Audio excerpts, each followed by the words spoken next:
Hello, everybody, and welcome to ABL Down on the Farm, episode 49, where we talk all things baseball prospecting, but particularly prospecting the ABL, a 30-team Dynasty league with 20 minor league spots per team for a glorious 600 prospects. And tonight, I'm very excited to have my good friend Tom on the show, a longtime participant in the show. Glad to have him back on. We have a lot to cover tonight, but the basic topic for tonight is prospecting at this time of year. It's April, late April. There are a lot of small sample sizes. How do we make sense of it? What traps are there to avoid? What is the noise? What should we be paying attention to with these prospects, if anything, at this point in the year? So without further ado, I'm going to bring Tom into the studio. Tom, welcome back. Welcome back to the show. Welcome back to the show. So before me.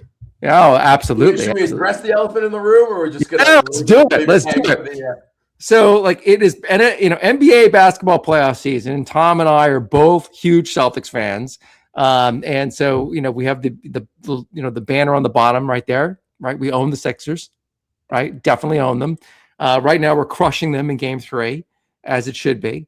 They snuck our Game 4, I guess. They snuck one in, got to win in the Garden. We got to take that back, home court advantage. They never win Game 2. They always lose Game 2. So yeah, it's all right. It's all right. We just we got to make them feel good in Philly. Got to make them feel good, right? So we're celebrating. I also have my Jason Tatum Bruins color jersey on out of sympathy for the Bruins, who are down 3-1 to the Sabres right now. So it's kind of a shout out to them as well.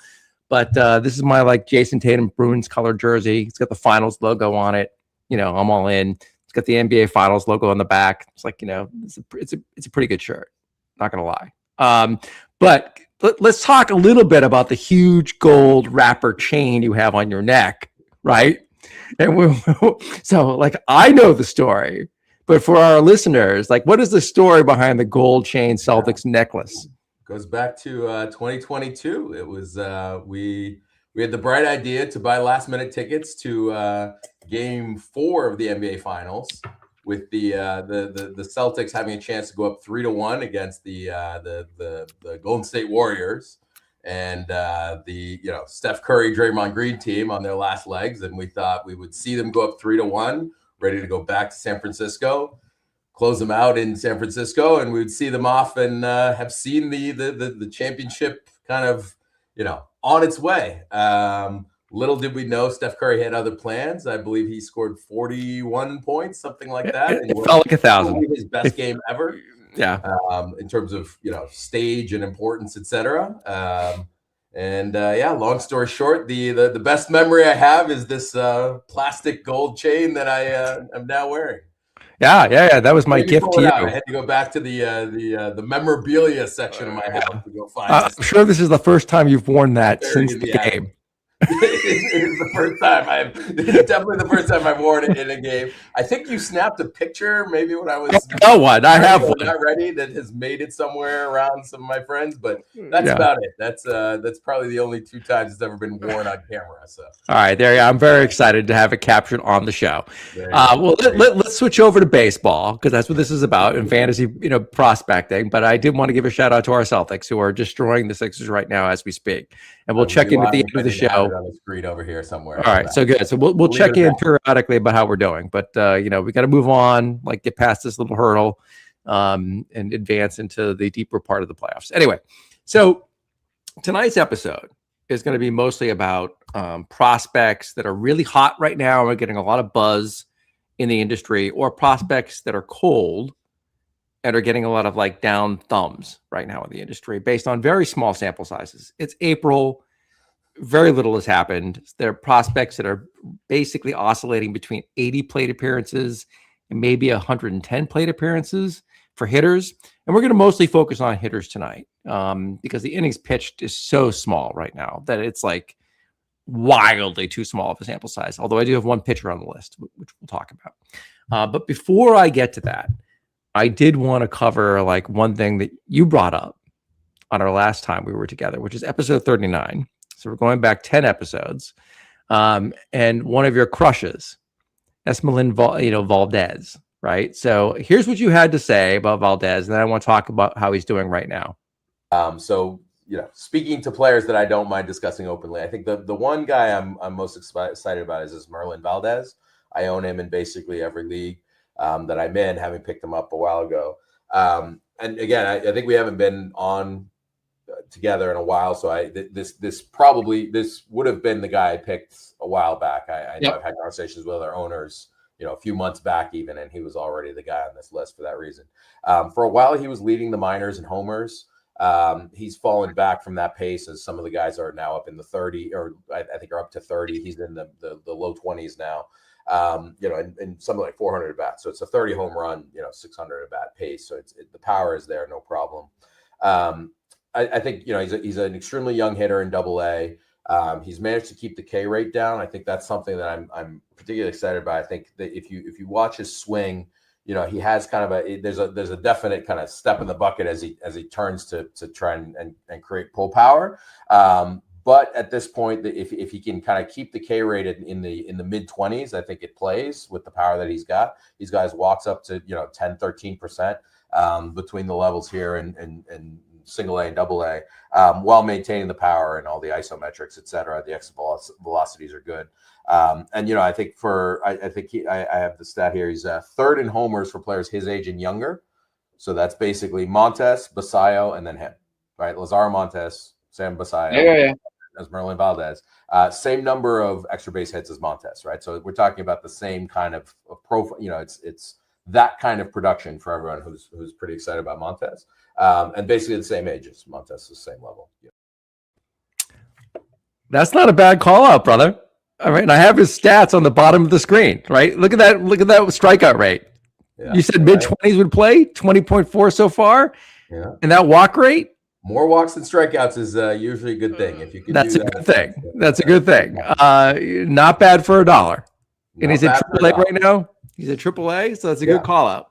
Yeah. I mean, as I said to you when we talked about the rundown, there's plenty of bad calls to go with the good ones. So I'm happy to take the credit for this one, and we won't talk about all the ones I screwed up. But I mean, I think this speaks to some of the stuff we're going to talk about a little later here. Is the thought process behind finding a guy like that is kind of the same thing that we're going to talk about here, where there was signs that manifested before everything else did, right? So in that clip, I'm talking about leading the minors and homers, but I picked him up well before he produced that much power.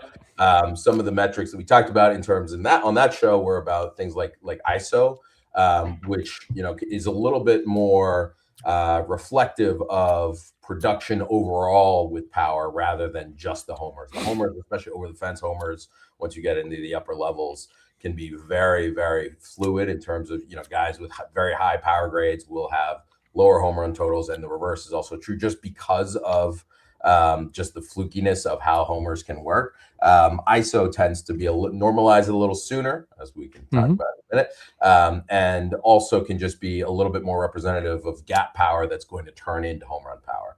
So I think that was, that combination with keeping the Ks down was what happened there. You win some, you lose some is as much credit as I'll take from there. Well, see, I'm going to give you full credit. Like, you're adding valuable contributions to the show. So, like, if you tune in here, you can actually get huge prospect advantages. That's what I'm taking away from this, Tom. I mean, like, this is have you on the show, right? So, all you have to say is gold. This is great. It's great. It's great. Yeah, write them all down. Claim every prospect I name. Yeah. There you go. So that's Valdez. He's hopefully going to be in the majors soon for your teams, and we'll see how he does from there. But very promising start to AAA. So let's talk about some guys who I flagged before we got on the show this evening. I want to highlight, and I think it's a spectrum of players, mostly hitters, that illustrate the pros and cons of overreacting to small sample sizes. And I just want to walk through them and get your reactions to all of these. I'll have my own thoughts. I put some slides together. You're welcome to add, of course, anything you want to add, to the content. But let's put it on the screen. The first guy on the screen, oh, hold on, we'll get to Ethan, is Josh Baez. And Baez is a guy who just basically knocked the cover off the ball last year. Okay. And resurrected his minor league career because he had essentially fallen off the fantasy radar. Was never regarded as a upper echelon prospect before last year. It was a kind of a mid-tier prospect, got cut in a lot of leagues, and then was picked up early in the summer last year by a lot of people. And is now like on top 100 lists and is an industry darling coming, in from his breakout season last year. And in 2024, I have his stats on the screen. And the thing that really stood out to me was his strikeout rate. It's down to 20.2% across 331 plate appearances. And 2023, in contrast, 37.3% K rate across 260 plate appearances at high A, where he was relatively old for his level, right? So he jumps up to, double A, cuts the strikeout rate dramatically. I mean, that is a huge reduction. Mm-hmm. But as we launch into 2025, he's at triple A. How's he doing, right? And you look at these stats, that strikeout rate is above 30% again, right? He's 23 years old at AAA. He's not old for the level, but he's not exactly like tremendously young, right? I mean, he's still young for the level, but I'm not like super excited about a 23-year-old in AAA myself. I'm interested in your perspective too. Obviously, his service stats over across 96 plate appearances are pretty paltry. Although he did have 3 hits today. This is before tonight's games, or today's games. Okay. And so the question that I have for you is like, what do you make of this progression, regression, however you want to call it, across 96 plate appearances? And as a caveat to all that, I will note that you and I made a trade in a different league, a non-ABL league, earlier this year, where I traded you Jazz Chisholm for Neil Morales, Diego Torrens, and you kind of threw in Josh Baez into that deal at the end. Mm-hmm. And I'm interested in your perspective on why you were willing to just throw him into the deal. And then I immediately flipped him for Rainiel Rodriguez. And there were a lot of reasons I did that, given the format of that league and the position. And, and I haven't really loved Rodriguez as a prospect, but I'm interested in your perspective on Baez, where he is right now. And maybe you can comment on why you just kind of threw him into that deal that you and I made to get the Jazz Chisholm trade done. Yep. Sure. So, I mean, I think first things first, I think just high level, I think for me, I was never a huge Josh Baez guy to begin with, right? And that sounds like I'm just taking credit for a slow start this year or a potential, falling star here. From the beginning, he was just a prospect. I think I was even when he popped, I happened to pick him up in that league. It's a 16-team league where I'm very much going all out to win now as much as possible. So I had a very thin farm, so it was a very easy grab. So I'm not going to take credit for having found a diamond in the rough last year in the same way that I can say I was never really hugely in on him.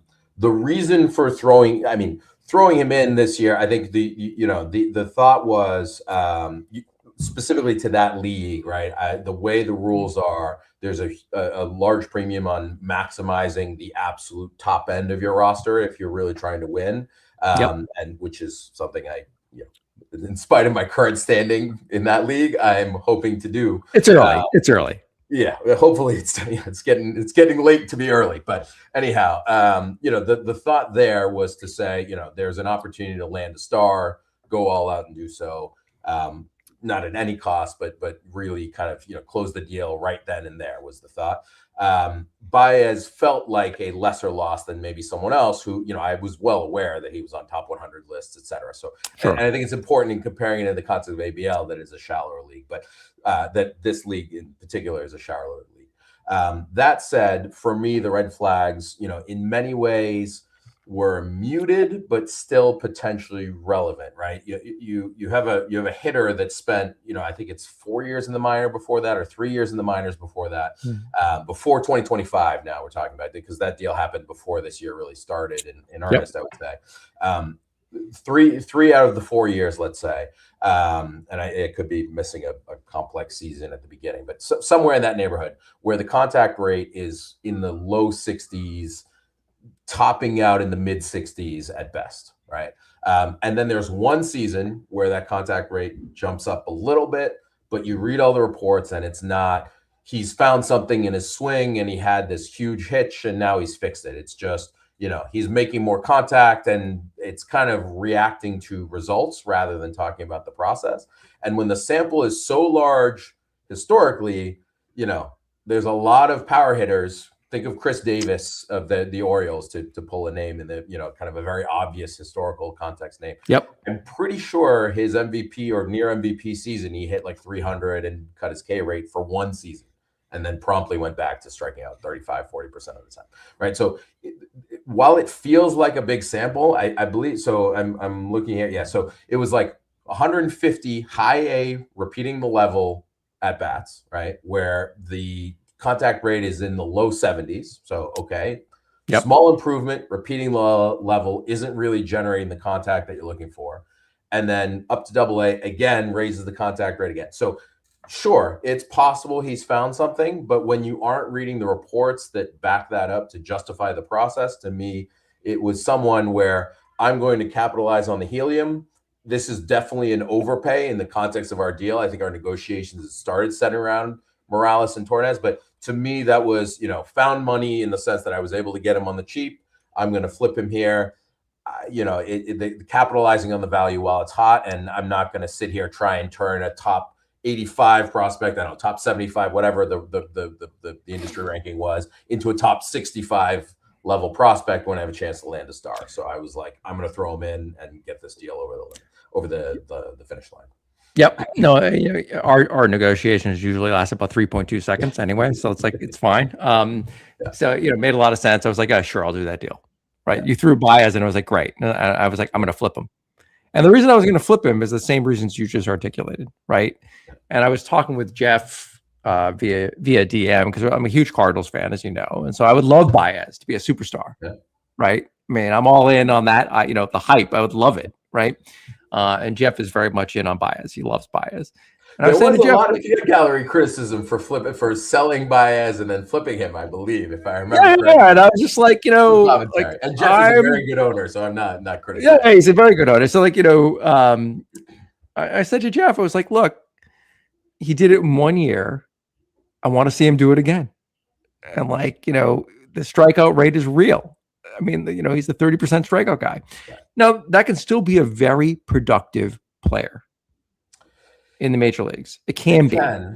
It can. If I'm gonna say the one thing I'm gonna clarify, and I spoke a lot about contact rate versus K rate, and you have K rate there, and the K rate, that is something, especially with big power guys, as you move up through the levels, the guys that have a lot of power in the low minors, the K rate may be a little bit lower, simply because pitchers are afraid to throw them strikes. Yep. And so they're going to throw them a lot of balls that end up in walks. So you might get that 2-strike cut. You get a swing and a miss, and then it's like, that was a scary hack. I'm going to throw him, enough balls to walk him and go move on to the next hitter. Or I don't have the command to even do anything besides throw balls anyway. And so I think is an important distinction, which is K rate versus contact rate. And sometimes, a lot of times, the contact rate, which is the number of times you swing and miss, basically, right? Yep. And if you're swinging and missing a lot, that can be, to me, a red flag, even if the K rate's a little lower. And that, 60-65% contact rate, that's Miguel Sano level, right? That's those are the guys that I'm not sure you can be a productive hitter with a 62% contact rate. I don't have the leaderboard in front of me, but I bet if you pull that up this year, there's not maybe not in a sample size like this year, but for over the course of a season, guys that maintain low 60s contact rate do not last. That's a Patrick Wisdom type. That's a Chris Davis. Those are the guys that you might catch lightning in a bottle in the absolute best possible outcome, but a lot of times that's hard to be productive. Those higher K rates that come at the major level can come from other factors as well. And you put your finger on an important thing to me anyway, which is that a lot of prospecting is hedging risk, right? And so what you just identified is a huge risk with Josh Baez, and so are you really going to build your minor league roster around a guy like this? I was personally not willing to do that, right? I would much rather have Rainier Rodriguez on my roster than Baez, which is, again, not to say he's not going to work out. He's not going to be a good player. He could be a good player, but if you're hedging your bets, this is a dude that the 31.3% K rate it concerns me. Over 96 plate appearances. Like, we're not yet at the point where that's a really reliable number, but we're getting there. Yeah. You know, you get up to 120. It's like, it's getting pretty stabilized at that point. So the other thing I put on this slide, because he's almost at enough batted ball events that it matters, is his exit velocity. That's his average exit velocity, which is 89.9, which is not great when your power is your carrying card. That's fair. I mean, I think the thing that you run into with average exit velocity and the issue with just pure averages is you get a lot of non-competitive swings, especially guys that don't have a great hit tool, right? Yep. I think that's one thing. I'm not sure if you gave him batting practice fastballs, I think you would still have plenty of power and you wouldn't be worried about the power. It's the combination of the ability to get to that power, right? It's kind of the raw power versus game power concept. Yeah, I'm concerned with game power. Exactly. Right. The raw power, I don't think is in question. It becomes the game power where if he's having trouble translating that into exit velocity. Yeah, if we just contrast quickly to a guy who's in the major leagues right now, Jordan Walker, who has a similar profile in a lot of ways to the contact rate that we talked about, striking out about 30% of the time. He elevated his average exit velocity like 4 miles an hour this year. Okay, so he's got about a 95 miles per hour average exit velocity, and his launch angle has actually gone up like 4 degrees this year into like the 15% range. For that guy, that's the thing. So I mean, like, when you see those kinds of like fundamental changes in approach, that excites me, because what it tells me, I think his barrel rate is up like over 20%.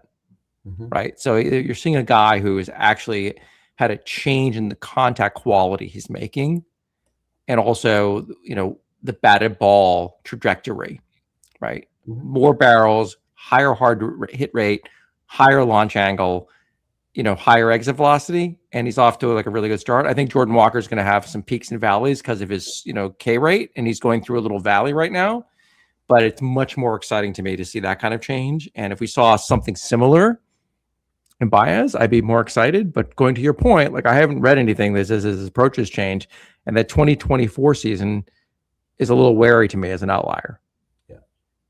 All right, so let's talk about the next guy on the list, because we're going to move along as we go through the show. And this is our only pitcher on the list tonight, right? And it's an insanely small sample size, but there's a reason I put Gage Wood of the Phillies on this list. So 13.2 innings pitched going into today. I don't know if he pitched today or not. An insane strikeout rate, 42.6%. Fairly elevated walk rate, 11.1. And you see his K minus walk there. So this is a guy that I had graded in the 7.4. That's the ABL prospect handbook grade next to his name. And one of the things that drags down his grade is his reliever risk to me. He's a short pitcher. A lot of reliever risk. It is compounded by his inability to control the strike zone, which is partially reflected by this 11.1% walk rate. But the thing that is really kind of interesting to me, and I'm interested in your perspectives on Gage Wood, is that he's putting up these numbers at A ball. He's 22 years old and he's pitching an A ball. So I expect him to dominate at this level, right? Given his pedigree, his college, he's a college pitcher. And for me, when I look at these numbers, a lot of people are going gaga over Gage Wood. I've seen a lot of helium about him. I'm worried about Gage Wood at 22 years old, walking 11.1%. Yeah. What is your perspective, Tom? I mean, I think with the guy at Gage Wood, I think you brought up. I think the last point you brought up to me is important, which is these organizations. We criticize them. We have thoughts. I've shared my fair share of criticisms about my favorite team, the Red Sox. But these guys that run these baseball teams are not idiots, right? They are doing the analysis. We are, and then some, and have data at their disposal that goes miles and bounds beyond whatever we have the ability to analyze. And I always go back to the team that holds the player's rights has the most information about that player, right? I brought this up on previous episodes, and I think when a team doesn't promote a a prospect, or alternatively, when a team promotes a prospect aggressively, right? The reverse is true in that case, where it shows me that the team sees something in that prospect, good in the sense where they're being aggressive, bad in the reverse. And in this case, when you're holding back a 22-year-old at AA, now there's some possibility here, and I'm blanking now whether the Lehigh Valley is still the AA team there, and whether it just comes to my mind whether that's like one of those fungo parks where the fences are like way too short and the home run rates are crazy. So it makes me wonder if maybe they're just saying we're going to hold him back, have a strong start at A ball, high A ball, somewhere in there, and then jump him somewhere where but although I think that might be the AAA park, so that might not even be, I'm just grasping at straws for a possible justification there. High level for me, it's definitely a red flag. They're holding him back. You brought up the reliever risk. I mean, I think, his college career, again, I'm not a huge consumer of college baseball, but I read a lot about kind of the analysis of these guys after they come to the major leagues. As I understand, did a lot of things that made you believe there was a lot of, was a reliever for a while, was a, significant relief risk, pops all of a sudden and shows massive stuff. So definitely worth a draft pick, definitely worth a flyer. And then you get back to your favorite word, which is frame, right? Which you think about, a shorter guy that's, clearly having some issues finding the strike zone as well. You put those things together, there's definitely some red flags. We from the metric, the one thing we did have this year that I don't believe we've had in the past was some of the AAA StatCast data, which allowed us to calculate stuff metrics, et cetera. The stuff is there, right? If you look at the analysis, the pitch movements and all that, there is no question that this guy is a major league level pitch quality pitcher. It just becomes, is he a fun closer, hitting guy, or is he that workhorse starter that we all are trying to mine for in ABL? And I think it's the former. The former is, so we have a lot of flags to the former. Yeah. So we have a couple of questions or observations from the audience. So thank you, Jason, for your comments. He has a question. Would you rather have Josh Baez or Valdez? Would I rather have Josh Baez or Valdez? I would rather have Valdez. I think the K rate, et cetera. If somebody offered me Baez for Valdez, I would have turned that down, like 1-for-1. There you go. That is conviction. I like this. That is conviction in your process. And I like that. Again, I'm not a huge consumer of industry lists, so I don't know how wild that is from a market perspective in a trade, right? It's pretty wild. I'm also not a huge consumer of industry lists. I don't even look at them.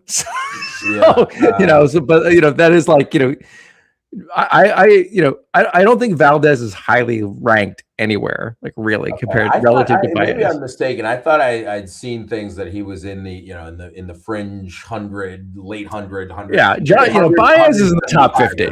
Baez is in the top 50. I'm almost interested. Full top 50. I'm surprised by that. I think I would definitely, I could come up with 50 names I'd rather have than him, and I think Valdez is definitely in that bucket as well. I mean, just look at the performance alone, right? If we do nothing else and just take out scouting reports for a second and just look at performance alone, I don't see any argument you can make for Baez's profile over Valdez's. And then you read the scouting reports, and it's a lot of hit tool risk on one side, and it's intriguing hit tool, growing patience, and the power grades are comparable. Like, unless you're telling me you think Baez can become a center fielder and the defense is significantly better, I don't have a ton of eval on, Valdez. I think is currently playing right field, probably is a fourth base DH type at the end of the day. Is Baez that much better defensively? Outside of that and getting a ton of playing time because of Gold Glove defense, I don't see Baez as I don't think there's a Gold Glove defense component to what he's doing. But I mean, like from a fantasy perspective, I will say he does have wheels. He can steal bases. He does. I suppose. Yeah, I guess it depends on the roto level. Yeah, that's a fair point. I got my brain on the ABL scoring system. In ABL, I would not trade Valdez for. I own Valdez. I would not. I would reject a 1-for-1 for Baez. Interesting. Well, I appreciate the conviction, which I like. I share like conviction in the process. I like that. Yeah, talk to me in 3 or 5 years once we get some major league right, data. right. Hopefully Jeff doesn't watch this because he's gonna like lose his mind when you say Jeff's head will explode knowing how much he loves. Yeah. So we also got this like Gage Wood pitch today, only pitched 2 innings apparently. And thank you, Jason, for the comment as well. I appreciate it. And thank you for watching. And I welcome the audience to continue commenting and raising questions. Happy to address them. So let's move on to our next bunny for the evening. On back to hitters. Let's talk about the number 1 draft pick last year, Eli Willits, who got a very good grade in the handbook, 9.84. And is off to kind of an interesting start. He was off to a very slow start to start the year and is starting to come on. Had an inside the park home run recently, had an over the fence home run recently. But the thing that really stood out to me, Tom, was the strikeout to walk ratio that's on here. Now, granted, it's only 99 plate appearances. Okay, so we're inching towards that kind of like 120 plate appearances I look for these ratios. Yeah. And he also has 16 stolen bases, which in context, like, look, we're at A-ball. A lot of the pitchers can't hold people on. A lot of the catchers can't throw people out. But he's taking his opportunities and he's converting on those things. So like that's nice, the 16 stolen bases. What is your take on Willits? How did you look at him coming into the year? And, what, if anything, does this early sample size tell you about him? I mean, I think, it's a highly touted prospect. I think for the most part, you want to see, level progression, which is one thing that, they gave him a few bats last year. They brought him back. So I want to see how quickly they're going to push him. Right. I think that when the performance is there at his current level, it's early still. So that's, if you're talking about the next thing I'm looking for is when is the promotion come, right? Yeah. To high A we're talking about here. Yeah. High A. Exactly. Just, and that's not a huge jump, but I think that'll be a very telling jump because I think one thing about walk rates, especially at A-ball, complex and below and DSL, stats, we'll set those aside for a second, but just complex and A-ball, a lot of those, I was talking about this with Baez, right? You can mask a lot of hit tool or just lack of, in the majors, the pitchers will throw strikes to the guys they should throw strikes to and balls to the pitchers they should throw balls to, not the other way around. And this is a hitter who, may get the bat knocked out of his hand down the line if you think the power grade isn't there. And I'm not necessarily suggesting that with Willits, but, a batter that doesn't necessarily have the power to scare a pitcher and therefore will face a lot more strikes than a top end power guy.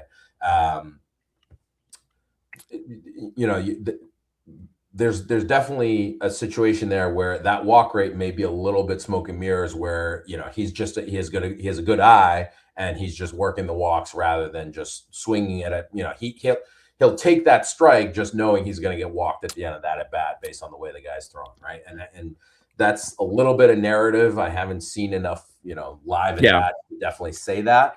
But that's the cautionary cold water I'm going to pour on something like that.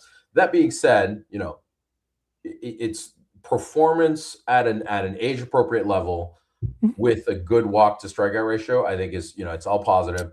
I think the scouting reports were always that the speed was going to be there. I don't know whether he's a 40 stolen base guy at the major league level. I think the high stolen base numbers at the low minors can often be a little misleading, where guys who just guys with good wheels and a decent level of experience as well as has, I think, can very quickly kind of, translate to stolen bases that may not the major league level, but there's no reason to think he can't be a stolen base contributor based on what he's done.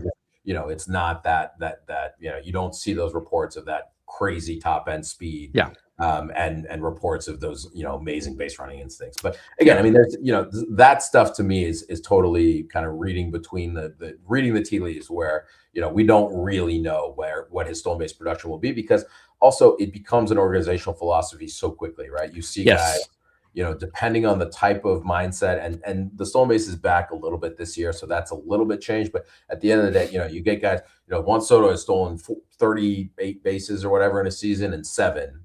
And he's and the 38 came after the 7. He didn't get any faster. He didn't get any better at stealing bases. I mean, maybe he did, but I don't really think that, between age 26 and 27. I don't think he got faster. He might have gotten wiser. but he did get faster. Yeah, but even is he really that much wiser, or is it just he had? I don't know. Kevin McReynolds once stole 21 out of 21 bases. I don't know. I mean, like you can't get wiser, but like because Kevin McReynolds was not fast. But yes. Oh, we have another question from the audience. So Jason says, Willits or Valdez? I think somebody wants to make a trade with you, Tom. I was gonna say, really. I mean, Willits, I think, has the higher end pedigree at this point. That that's where you get into. Do I think if I were to wager on offensive production alone, can I make an argument for Valdez? Possibly, but it would be I'm not completely out of tune with the market. I'm aware enough that a guy like Willits is a much bigger name that will get me a bigger return at a later date if we're purely trying, if we're trading stocks here, Yeah, you make that trade, Tom. You make that trade. You make that trade, and then you flip Willits. I mean, that's fine. Exactly. Right? I'm not out of. I don't know if it sounds like if I'm coming across like I'm out on Willits, but I certainly I would say he is doing what you would expect a guy like him to do at this stage. I don't see any disappointment in his performance. I don't know if that came across as otherwise. No, I take your point. I mean, look, I like Willits. I don't love him. Yeah, I think it's the way I look at him, right? And there are going to be a couple other guys on this list I feel the same way about. And middle infielders who don't have power, and don't project as big power hitters, they are like really lovely pieces to your fantasy roster. They don't get me excited, right? I would say league dependent would be the only caveat I would add there. I do think I've become more amenable, we'll say, to kind of glove first defenders up the middle because they will get playing time in a 30-team league and therefore are valuable at that. Yes, and if they have a good hit tool and they get on base a little bit, they generate points. So Willits is going to have value, right? But he was like the number one overall pick in the first year player draft this year for us in ABL. I would not have taken him number one, although I did have him number two on my board.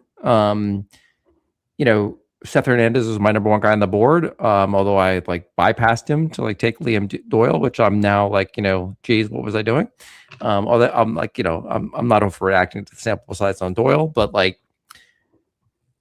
of the reasons why Willits I'm not thrilled about his profile is because of the lack of power. And if you're going to take a guy that high up in the draft, I'd like to see some home runs. So the acquisition cost is relevant to me. If I could trade Valdez for Willits, I personally would do that deal pretty quickly. I mean, like I said, I'm not pretending I wouldn't. Right? As I said, I think it's from a pure market asset buy low, sell high kind of concept. Like you obviously are going to buy the highly priced asset at a discount if that's the yeah. Right. All right. So let's talk about the next guy on the list, who's one of my favorite lightning rod prospects, Charlie Condon. So Condon is a dude who when his draft year had a horrific strikeout rate, horrific. And there were a lot of fears about where he was, how he was going to be as a prospect. He benefits from playing in the Rockies organization. So he's got cores looming, right? Really no question about his power. The question for him always is he going to make enough quality contact to be a relevant fantasy contributor? A lot of folks paid a high price to acquire him. You can see the prospect handbook grade 7.58 that I gave him. That is a far cry from what he was in his draft year. It's come down. A lot of questions about his hit tool. He lit up spring training. Still got demoted to AAA. Didn't make the team. The Rockies have a very shallow first base situation. Yeah. And then you look at his numbers that he's putting together. The surface stats, you throw out the batting average because whatever, right? But on base percentage over 400, nice. Slugging percentage close to 500. 16.5 walk rate, 18.7 K rate, which is much lower than he has been doing. And his average exit velocity is there, 90.4%, 90.4 miles per hour, excuse me.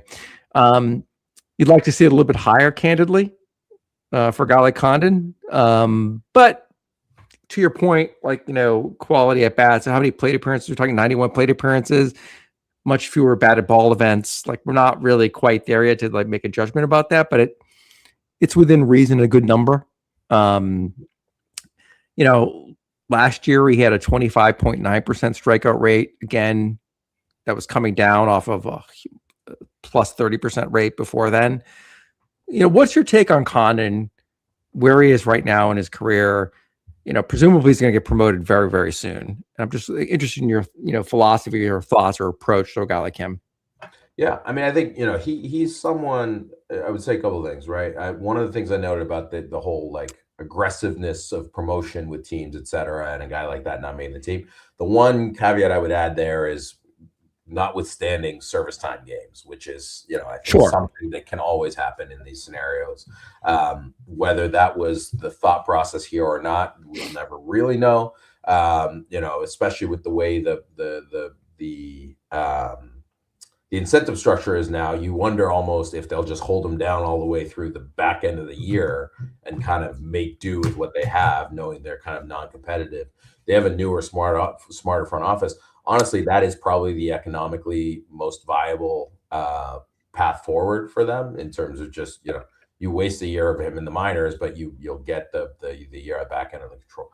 So, with that in mind, promotion there, I'm willing to kind of throw out anything around that as it relates to him. The other thing I would note is I keep coming back to kind of contact rate over strikeout rate. And I think it's important to note that a guy like him,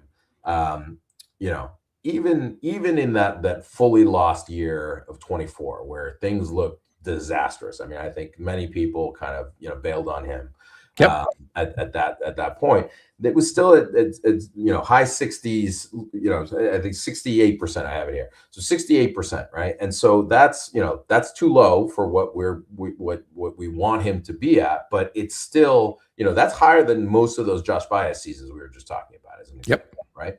And again, I think our hopes for Condon are higher than Baez. At least, again, maybe I'm mistaken, because if he's a top 50 prospect now, Baez is. But the point being that top 50 prospect, Tom, isn't that the question?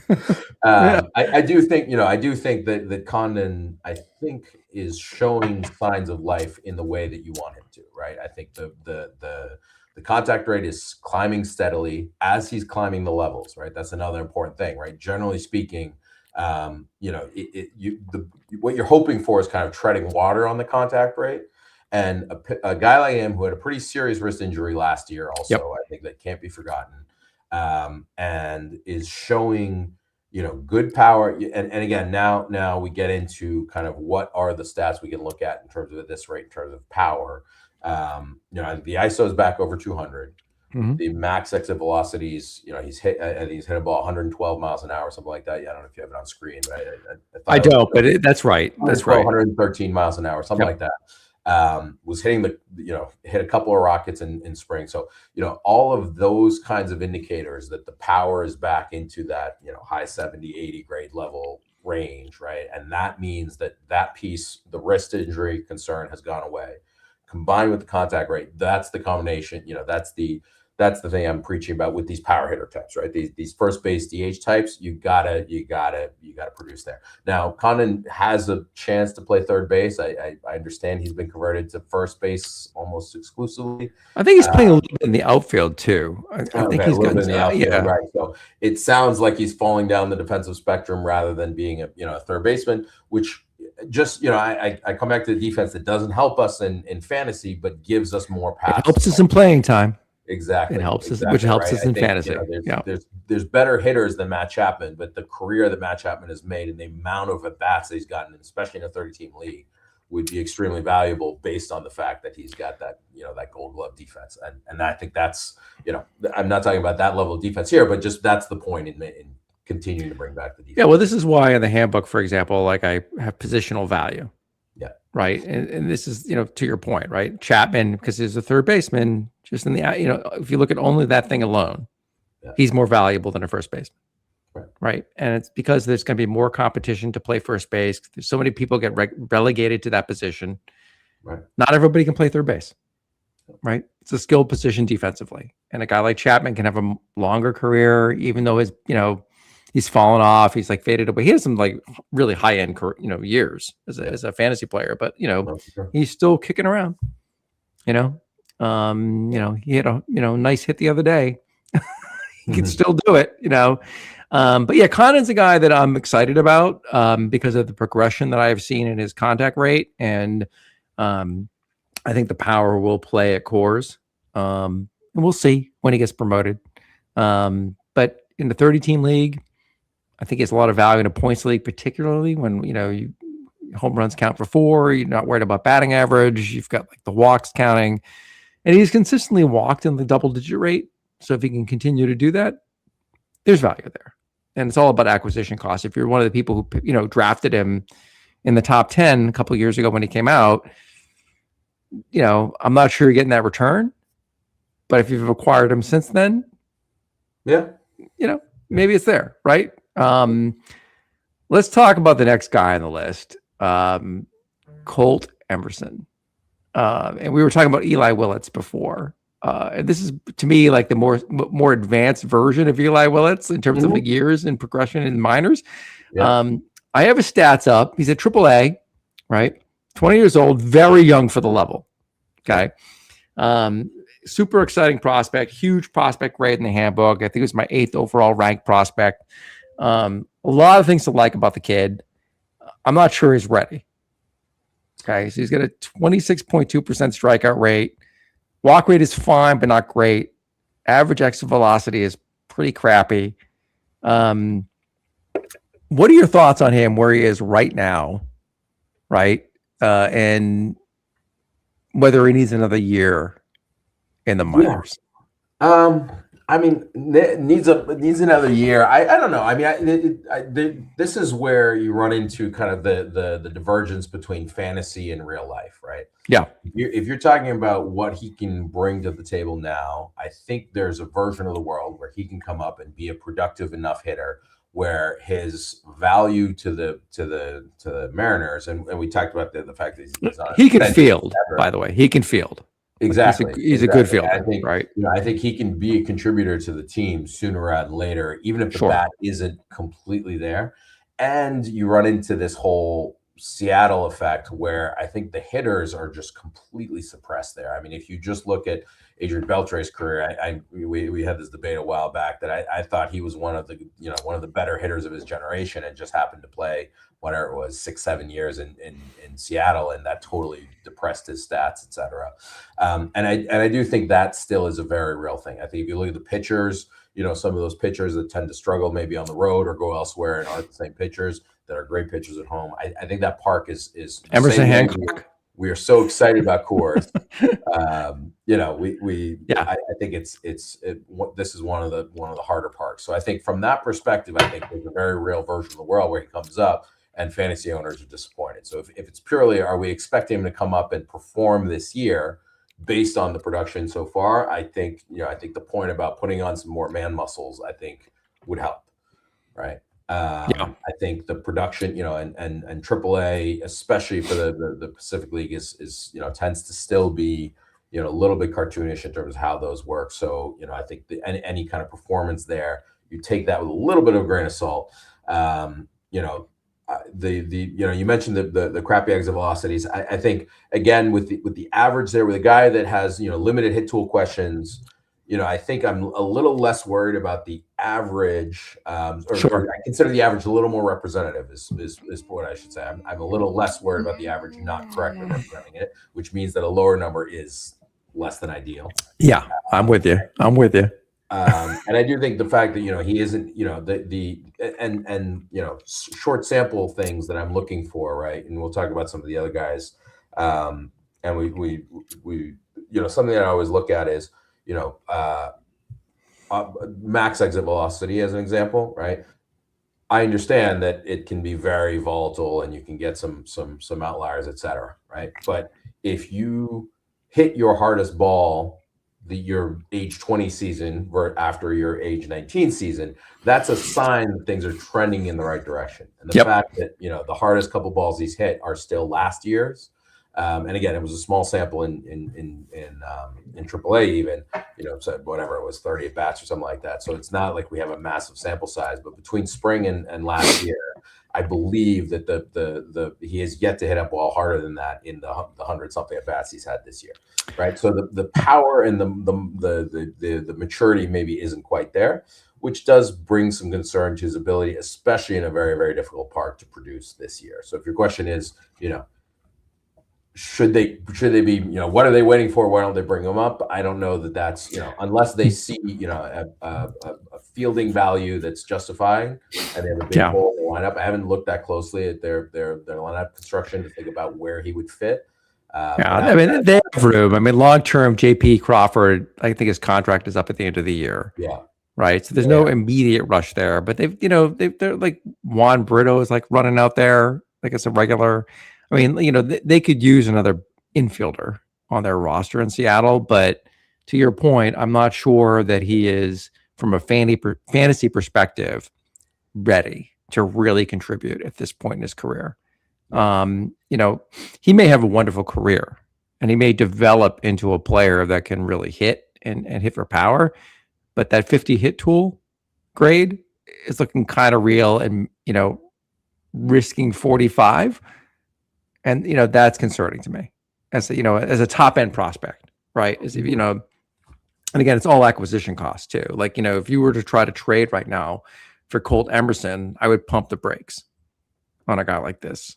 I'm not sure I'm all the way there, right? And I don't want to. All right, well, talk to me about that. Talk to me about that. Totally counter, but I think yes, 26%. If he's going to K at 26%, that's going to really hurt his profile. But at the same time, I think there's still the visual reports are still good, the contact rates are still good. So an elevated K rate in a small sample, the weather still has been cold, etc. You get those kind of out of whack stat lines early that I'm not quite ready to kind of, he's run what was last year's K rate? It was in the low 20s or high teens, maybe even, right? So I think there's enough, and that was more AA than triple. Sure. I think he's shown us, signs that there's enough history there that I'm not ready to condemn him on such a small sample. Let me be clear. I'm not willing to condemn him. That's where I may hope to find someone who says, might be time to bail on him. Right. Yeah. So look, you can buy low on him. Totally fair. What I'm saying is I'm not paying a premium for this guy. Right. Sure. And I think right now he is not in the range where you're going to get a buy low on him. Right. So if you trade for a guy like Emerson, who's got a lot of hype, he's really high on prospect lists, he's close to the majors. I think you're going to have to pay through the nose to get this kid. And what I'm saying is, right now, I'm not there. If a guy like this, the lack of power, the concerns I have of the power showing up in the next 3 years are pretty significant. Particularly as you pointed out, the park sucks for hitters.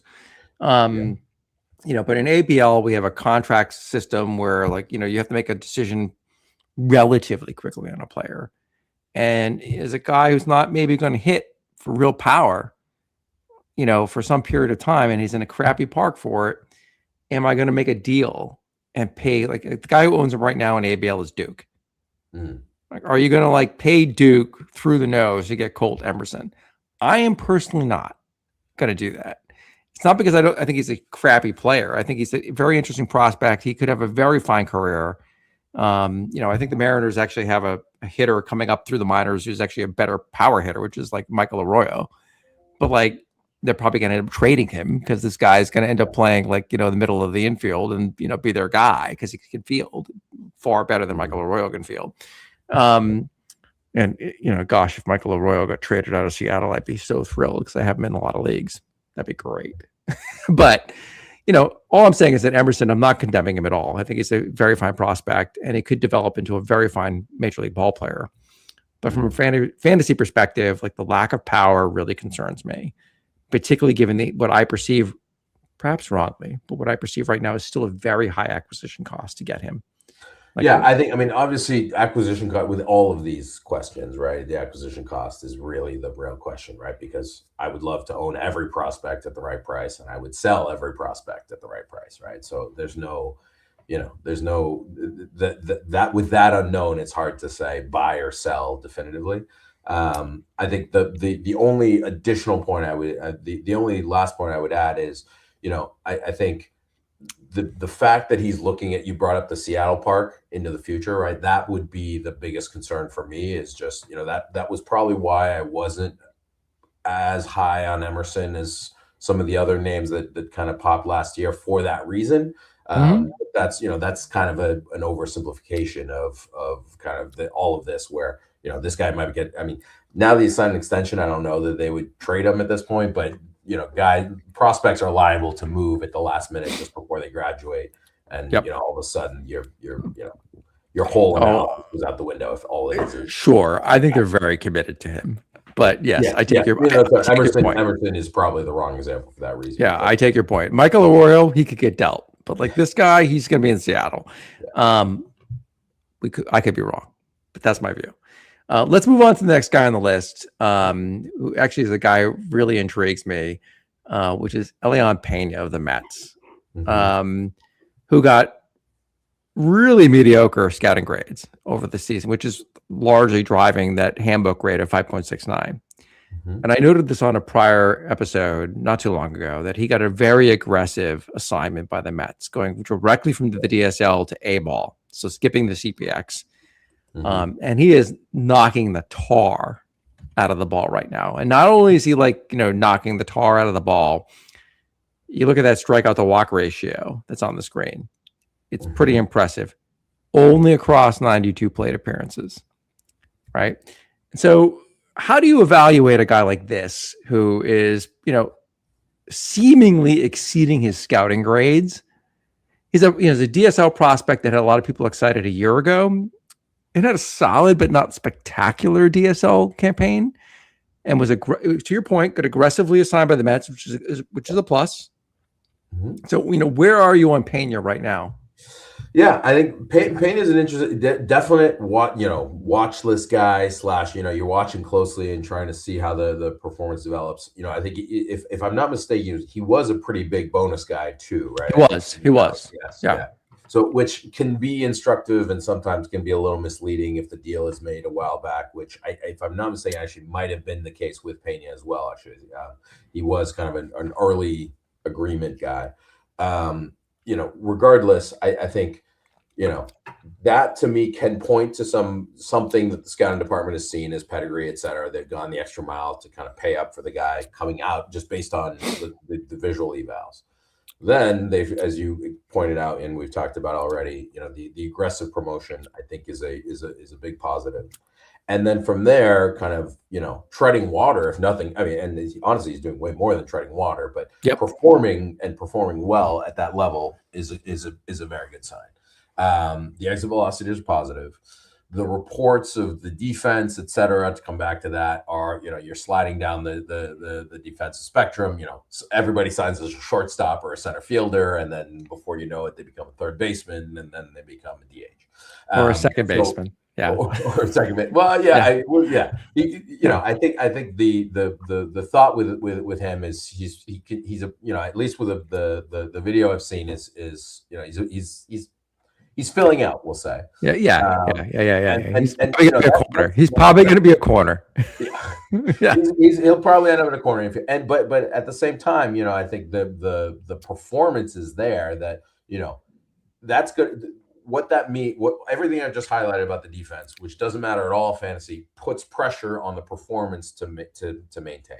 So if the K rate stays low, right? The walk rate is nice. We've talked about low level walk rates being a little less instructive, but and some of that, especially with a guy who's showing those big exit velocities, that's kind of, those two things often come hand in hand: big exit velo, high walk rate. So we'll set that aside. The power is there. We'll see how the batting eye develops long term. Can he keep the contact up so that the K rate stays low? I think is what I'm looking for with Pena. It's still, the DSL guys and recent DSL grads like a guy like Pena, it's a little bit of a guessing game. So, sure. Definite up arrow guy, we'll see is the best I get. I will be watching over the summer. Yeah, no, so I'm watching as well very closely. I don't have a lot of shares of Pena, but I do have a couple, and so it's interesting to watch. Let me ask you this question about him: if you held him, would you trade him now? He's certainly someone that if I see somebody get over eager, and say, okay, he's walking as much. Oh, you mean a Mets fan?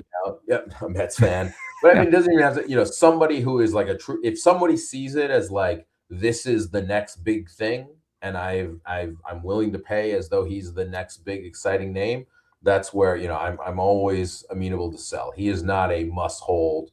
This is going to be a rocket ship, and if you sell him, you're missing out on, it's not, there's not, every box hasn't been checked enough, based on the scouting evals, based on the defense, sliding down the defensive scale, etc., to say, if this guy was if this guy was 6'3" instead of 5'11" or whatever he is, if he was, I think he's 6 feet. But yeah, I think he's 6 feet. But yeah, he's 6. Okay, sorry, 6 feet. 6 feet. Maybe I'm shortchanging him a little bit, but if he was that big frame guy, 6 foot is can work, but it's not. It's you're not the the Fernando Tatis future frame, basically, right? No, he doesn't have the deep. He's not a no doubt shortstop athlete guy, right? The speed is not there, right? So if you put, he's not that 5 tool package, etc., right? If he was all those things and then doing this is a guy you don't, you say, sorry, untouchable, etc. Outside of that, if somebody's willing to pay for the performance, I will sell the performance. Yeah, I can tell you this: he's like a couple like Eric Cross tweets away from me from trading him everywhere if I had him. Right? I mean, like, so we're in the season right now where, like, all these industries are like updating their top 100 lists. Here are the hot prospects and everything, and everybody's like promoting these guys. There's a lot of helium out there. He's starting to get some of that. And in the leagues I have him, I'm like, sell. It is trading places, and I'm on the trading floor, and I am selling. It's not because I think he's a bad player. I think he has a very interesting, pedigree, and he's an interesting prospect. But yeah, if I can like get better value for him right now because somebody's wildly over enthusiastic about him, if he gets like bumped up like 20 places in the Baseball America top like whatever list, I'm selling this guy. Right. Because we're in funny season right now. Like, right? You'll get guys that pop that,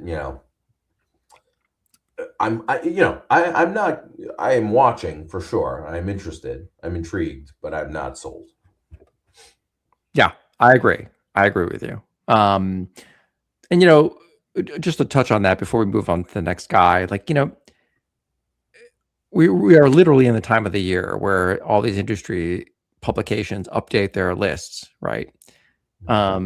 And you see guys jumping like, 20, 30 spots on these lists. And, I always question, like, what happened to the 20 guys or 30 guys they jumped? Were you wrong on all of them? Like every single one of them you were wrong on. Like this guy was better than all the other guys that you're jumping him over.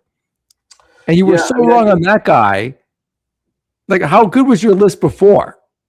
That's fair. I would say the thing I would say that I think is and I sort of feel this when I'm evaluating or trying to come up with my own sense of where I rate a guy. I think there's a very there's a tier system that I think can be misunderstood sometimes by a lot of consumers of these lists. And again, as I said, I will scan every list that comes across my desk and just kind of get a sense of, oh, this guy's being followed here. Maybe I should do a little more homework here, etc. So I'm not immune to kind of following what's going on, but I do think, and I think if you read anything that anyone is putting out there, you will see that there's an intent to say these 5 prospects, these 10 prospects kind of fit in an interchangeable tier. Right. Yep. And I think sometimes we forget that especially at the top end of the list, those changing maybe 2-3 spots can matter a lot more than the guy that's, the difference between the 75th overall prospect and the 175th overall prospect to me is quite small.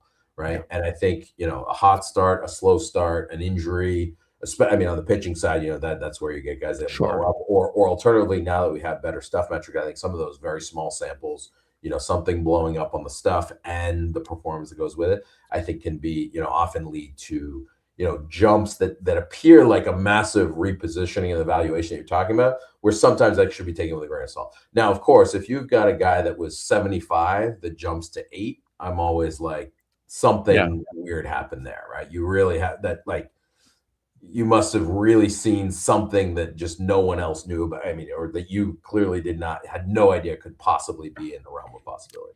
Yep. No, that's all fair. That's all fair. It's just funny season to me, like this time of year. So let's move on to the next guy on the list, which is, a guy I personally really like. He's a very interesting prospect to me.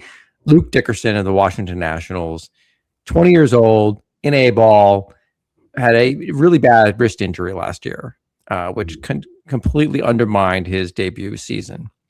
Really good scouting grades on this kid, middle infielder. You can see his stats on the screen. He's like so far gotten off to a really good start across like 89 plate appearances. Elevated strikeout rate, not great. Walk rate solid. His ISO, really good. And the question I have is, it's in the margin there in the analysis, like, is this a breakout candidate relative to his preseason value where people were perceiving him? Is he going to level up and meet kind of like his original draft prospect grades? What is your view on a guy like Dickerson? So I think with Dickerson, there's a couple of things. If I'm not mistaken, he's another wrist injury guy who, you said it right there. Battle wrist injury is 25. Yeah. And I think that's something, these, breakout types that are really just actually healthy after having, pedigree, disappointment, performance, when disappointment correlates perfectly with the timing of the wrist injury. Yeah. Wrists tend to be pretty important for hitting. So that's the sort of thing where, that seems relevant. Now, if we don't think it's chronic, et cetera, which I don't understand it to be. So I think will unlock the potential for power in a way that maybe didn't manifest last year. You combine the power with the speed grades, you see 65, 70 plus on him, right? Athlete, et cetera, is what you see. So that's your power and speed combo. That's the combination that we all dream of. Now, the hit tool is, are you Elijah Green and Joey Weimer, or are you, the thing we're all dreaming about? And I think,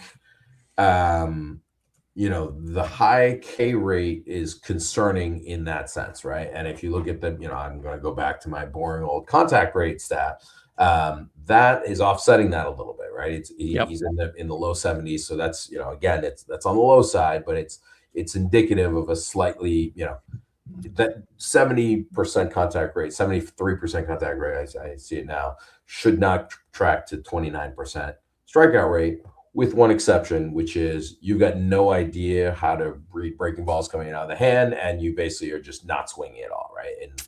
In the low minors. That's a possibility there, is passivity. I haven't seen a lot of reports about that being a major concern, and whether pitch recognition becomes something that's an issue. We will see. I do think it's concerning that if you look at the scouting grades on his hit tool, they are on the lower end. So lower hit tool grade, and this is, I don't pretend to be a scout, but if scouts are giving that grade, and then the K rate is coming up, even though, there's some underlying things that may offset that, that's a combination that makes me a little nervous.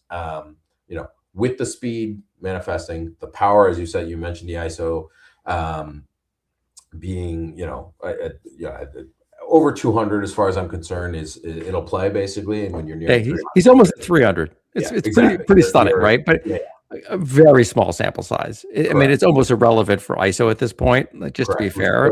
But we're still too early on the eyes. But I mean, I think if you look at kind of what the expectation was, and then you count for the wrist injury, we talked about, like, the max exit velo isn't necessarily telling, but when you break a new record this year, it means you're moving that needle further and further in that direction, right?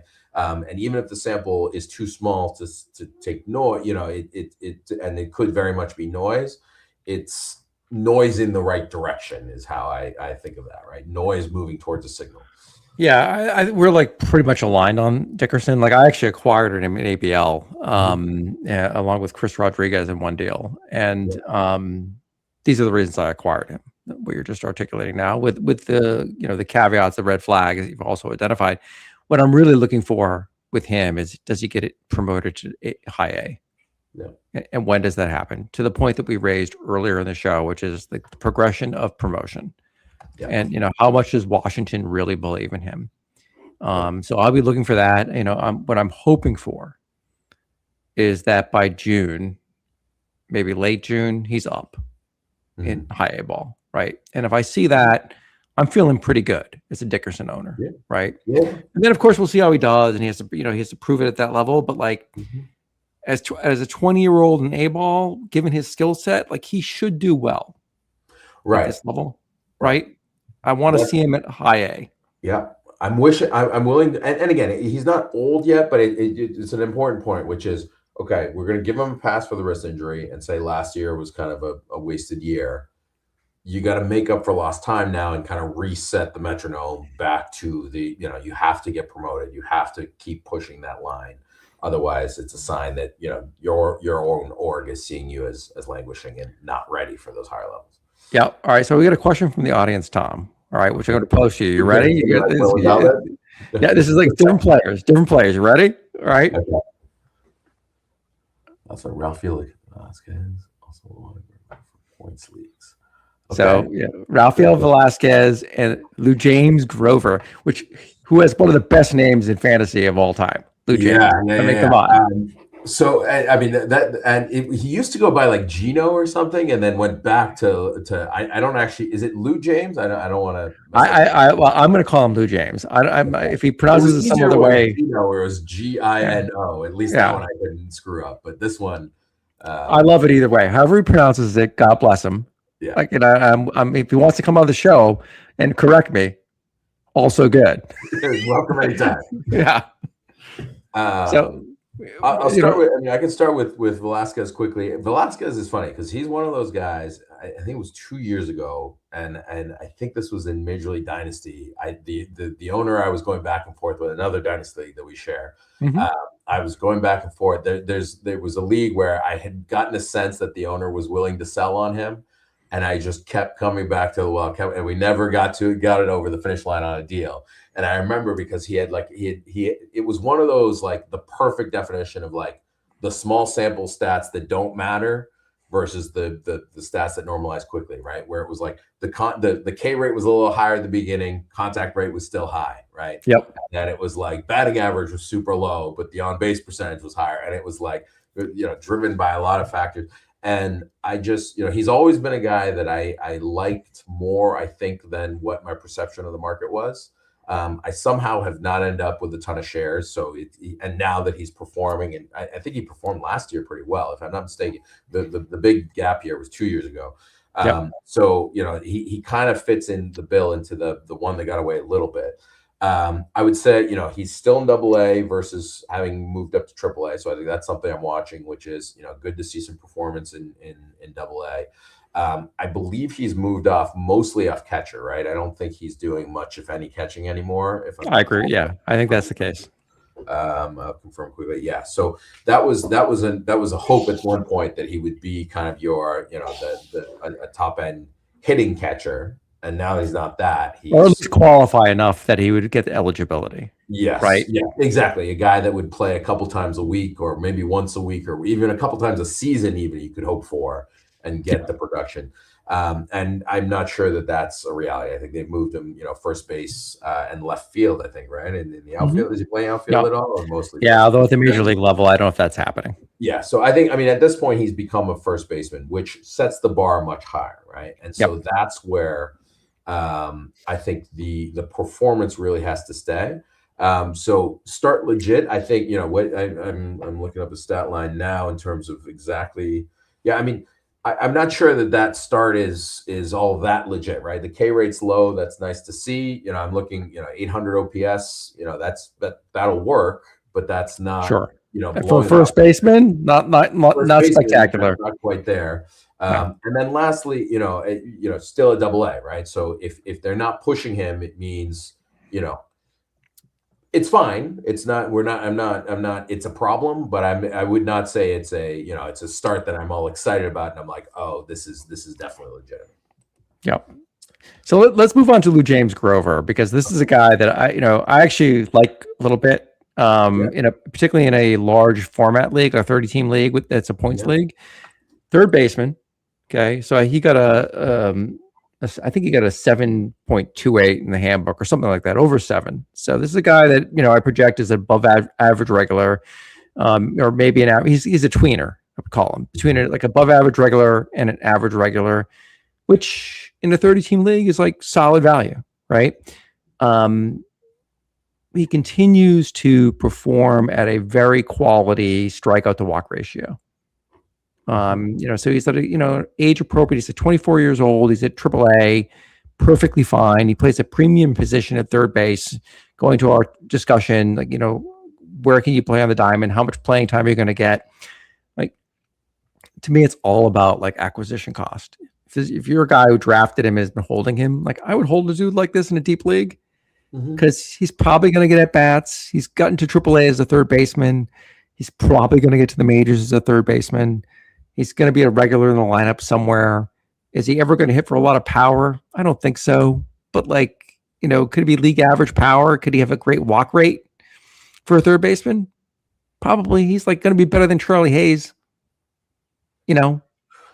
Yeah, I mean, I think the thing I would say is with a guy like him, the reports historically have been like, capable fielder without a position, right? So that to me is a little bit utility infielder. He's not, he has that risk. With a DH, like in the National League, like yeah. I mean, can he find a spot if he hits enough? I think so, right? I think that's what it comes down to. And I think on the hitting side, the things I look at for me is, I look back historically, over the course of several seasons now, the ISO is barely breaking, 180. Yeah, like to me is not a lot of power. I'm not sure that's enough power to profile as a regular, right? If you're not a premium defender, then that's a problem. Now, you brought up points leagues.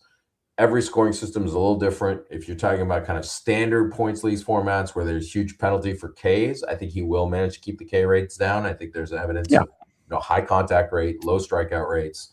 Hit tool reports are pretty good.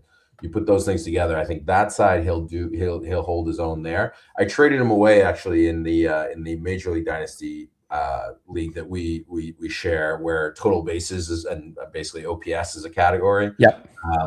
Mostly for that reason, right? I just didn't see, hit tool is kind of, undervalued in that league because walk rates are more important. So, as a guy that, will walk some, that's great, but there's just not enough power to offset the fact that, he might produce some batting average, but it's not, I'm not dying to acquire him. So the question came from a guy who's in a different league that we share, which penalizes hitters like -1 in a points league per strikeout. Okay. So in that league, like, I think he's a little bit more valuable. Like, and I would I'd hold on to a guy like that. Like, again, I'm willing to sell him, not looking to overpay for him, but he's probably going to the majors very soon. He's probably going to be a serviceable hitter. He's not going to strike out a lot. Like, he's going to get at bats. Whether it becomes a regular, I think is a really the question for him. But like, sure, but I'm not over indexing on whatever he's doing right now in terms of like surface numbers. He's hitting 354, 448, 448. Yeah. So again, no power, but like a lot of on base percentage, high batting average. His BABIP right now is 423. That's not going to last. Yeah. Right. So I'm not over indexing on the sample size, but what interests me is his, strikeout to walk ratio. Yeah. No, particularly I think K rate penalty, I think, makes him gives him a little bit of a boost. I think until I see, clear evidence that they've found a position for him and they're holding him there, then sure. it's very That's much fair. that That's utility fair. field bat kind of thing, which can have value in the right league. So I think, a deep league with K's as a penalty, I think, totally fine bench piece. Just if you're hoping for more than that, maybe that's not, Yeah, no, I agree with you. I agree. So let's move on to the last guy on the list. Sure. Last but not least, Ethan Holiday, who, was a darling last summer before like the first year player draft like really ramped up. Kind of fell out of favor, slid down a lot of draft boards. I talked about him on prior episodes this season. Great power tool, 65 power raw. Really no question about his power. Mm-hmm. Guy can knock it a long way, high exit velocity. How's his hit tool? He's got no speed, right? So is he a one-dimensional player, or is he going to be enough of a two-dimensional player to return value, right? So where he is right now, surface stats are pretty abysmal, right? Yeah. Again, only 62 plate appearances, not a lot. 19 years old, A-ball, 30% strikeout rate almost, 29 point, again, only 62 plate appearances. But when I see a guy like this where I already have questions about his hit tool as an owner, I'm getting nervous at 29%, right? Because you're starting to get confirmation that there's a problem. So when you look at this, Tom, do you look at this as a buying opportunity, or are you still waiting and seeing what he's going to do? Yeah, I mean, I think if he was, so there are a couple of things. I think if he was who we were just discussing, the LSU. Why am I blanking on his name? The LSU outfielder drafted in the Paul Skeens draft, Dylan Cruz. Mm-hmm. If he was Dylan Cruz and he had a college career like Dylan Cruz, right, and he's had a couple of years of performance, and then he comes up and he struggles for 18 months as he has, I think that's a different story, right? Yep. This is a kid coming out of high school. I think if his name was Ethan Sparling, I think he would have he'd be in deep shit. He would not be in the minors. I can tell you that. But I'm just, we have a lot of skills. We have a lot of skills, but baseball ain't one of them. Yeah. Well, so that's the jokes aside. The point I'm making is I do wonder, his meteoric rise coincided with Jackson Holiday being the cover boy for all the Baseball America coverage, etc. In his draft year, he was rocketing up lists. Everyone was talking about Jackson Holiday. He was, blowing through the minors. Here he comes, etc., etc. And here's his little brother, who's going to be even better than him. It's, he's Jackson Holiday with power, basically, right? Yep. And it's that's a lot to put on a kid. And so you do feel for the possibility that it's just a lot of pressure, and maybe letting him kind of fail and kind of be forgotten might be a way to maybe a path back. But the performance and the metrics just aren't there, right? And so last year was a bunch of red flags, very, very scary outcome. This year is not supporting any kind of signs and major moves in the right direction. So, I'm looking, in the we were talking about kind of, Eli Wilson. I didn't have any kind of top end FYPD picks, thanks in large part to all the lottery systems. Had a lot of tough lottery luck this year in terms of across my leagues, where I'm pretty sure I lost a net average of 6 places per pick. So that was awesome. So gripes aside on that. Your team is doing fine. I'm just saying. Anyhow, luck of the draw aside, I ended up with a lot of 8, 9, 10, 11, 12 type picks. And in a lot of cases, I ended up going with JoJo Parker, so we could talk about another day. But the guy that, I was always oh, should I look at? And I would kind of try and do a little bit of a second look at Ethan Holiday and say, am I missing something here? And I did. It was, last year was terrifying to begin with. And then if we talk, and that kind of put me off. And at no point was I really ever considering the Holiday pick in that situation. And now, you look at what's happening this year, And okay, the contact rate's a little better. The K rate's still too high. We're, A ball's fine. We're young, fine. A ball, we'll see it out. But there's not the reports there that say, the cavalry's coming. So for me, he's a name because of the level of the pick. You have to assume that at least, somebody somewhere. I don't think the Rockies, who are probably the worst organization, are so dumb that they were the only guys on him, and all the other teams would have passed on him until much later in the draft. So there's still pedigree there. And so I'm hesitant to ever he's somebody who will stay on a watch list for 2 years longer than he should, just for me to be like, oh, hey, by the way, how's he doing? But I'm not looking to buy right now. Interesting. So I don't know whether the current Rockies organization drafted him. That's a fair point. The current Rockies, right. I think they've cleaned house and are, as I'm told, are better now than they were. Well, yeah, they're much more analytic. And I just don't know. I should know this, but I just don't know as I'm sitting here right now. I don't know when that house cleaning happened. I thought it happened late in 25, which would have made it not. It would have been post the draft, I think. Right. I think, let's operate with that assumption for the moment. Right. Yeah. So they've inherited a guy that they probably would not have drafted. Right, because this is a much more right. That does not feel like an analytically driven team's pick.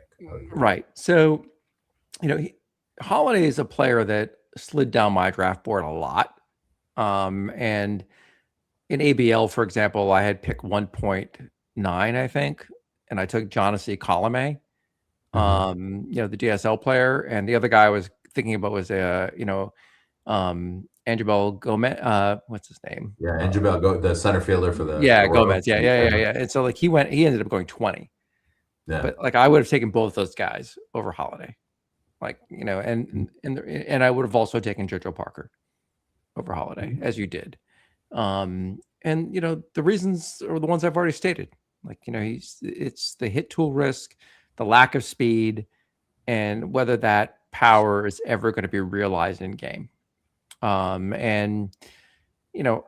think a lot of owners who overspent on him and drafted him high are going to end up getting punished.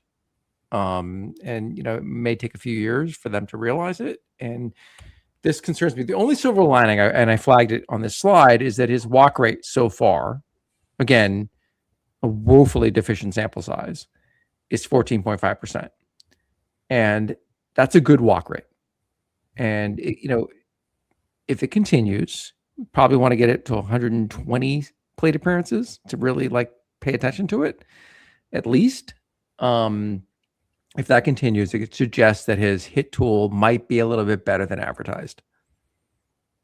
I would want to see the K rate come down, the contact rate increase.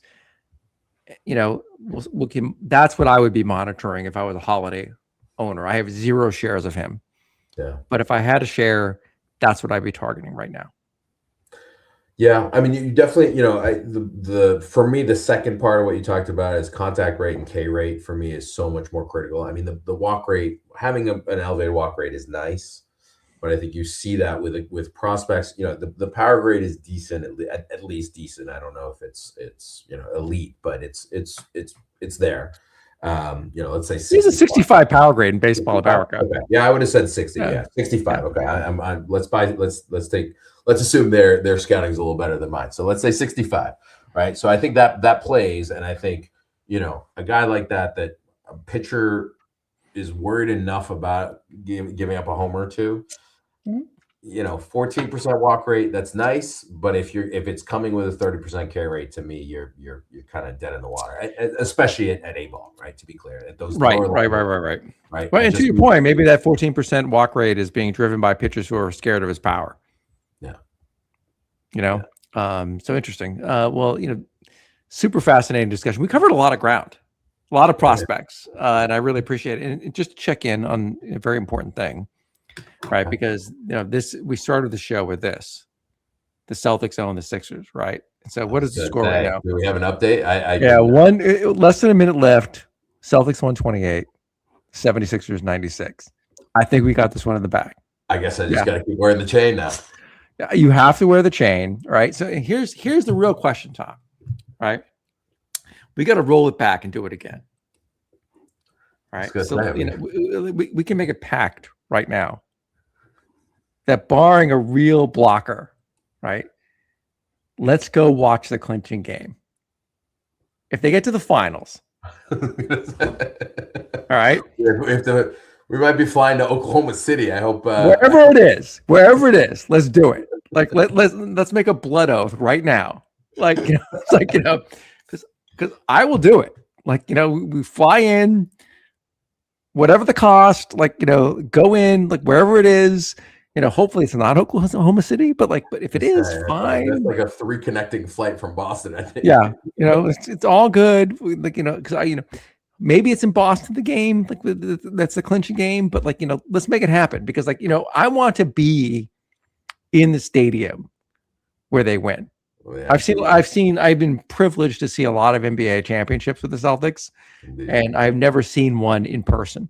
There you go. Okay, I want that. Let's do it. Let's do it. All right. So blood oath. That's what I'm talking about. Binding contract. Yeah, there you go. You got the chain on. You're all set. I'm drinking the Kool-Aid. Let's do it.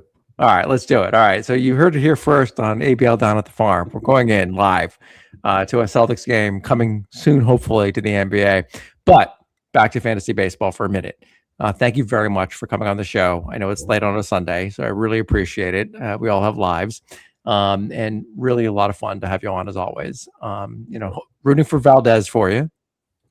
Okay, hopefully up in the minors soon, up in the major soon. Excuse me. And for everybody else, remember to ABP. Always be prospecting.